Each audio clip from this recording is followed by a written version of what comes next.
काली घाटी की पिशाचनी। अगर किसी जंगल में आधी रात को कोई परछाई हंसते हुए आपको बुलाए तो क्या आप उसके पास जाएंगे? फॉरेस्ट ऑफिसर रोहित गया और फिर कभी वापस नहीं लौटा। रोहित, एक फॉरेस्ट ऑफिसर का ट्रांसफर काली घाटी के जंगल में हुआ। गांव वालों ने चेतावनी दी थी, यहां रात को मत जाना, यहां टोना और पिशाचनी का साया है। पर पहली ही रात वो अपनी जांच के लिए जंगल निकल पड़ा। पेड़ों के बीच एक औरत की परछाई दिखी। वो धीमी आवाज में हंस रही थी और फुसफुसाई, रोहित, मेरे पास आओ। रोहित का दिल धड़कने लगा। टॉर्च जलाकर देखा, सामने कोई नहीं, लेकिन अचानक उसके पीछे वही औरत खड़ी थी। जलती हुई आंखें, काले बाल जमीन तक घसीटते हुए और होंठों पर खून से भरी मुस्कान। अचानक अंधेरे से एक पिशाच झपटा और हमला करने लगा।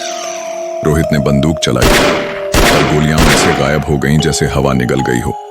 तभी पास ही कोई तांत्रिक मंत्र पढ़ते हुए पहुंचा। उसने कहा, यह पिशाचनी इस जंगल में मेरे बंधन से कैद थी, पर आज रात उसका श्राप जाग गया है। अब कोई इसे रोक नहीं सकता। पिशाचनी ने जोरदार चीख मारी और पल भर में तांत्रिक की हड्डियां तोड़कर उसे खा गई। जंगल में बस उसकी चीख गूंज रही थी। अब वो धीरे धीरे रोहित के पास आई। उसकी आंखों के सामने उसके कदम जमीन में धंसने लगे, मानो कोई अदृश्य हाथ उसे पकड़कर रोक रहा हो। रोहित बुरी तरह चीख रहा था, कौन हो तुम? क्या चाहती हो मुझसे?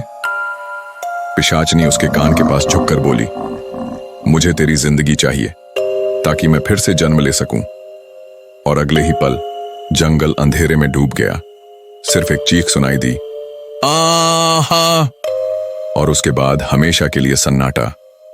आज भी कहते हैं, अगर काली घाटी में कोई रात को जाए तो उसे वही आखिरी आवाज सुनाई देती है, रोहित की चीख और पिशाचनी।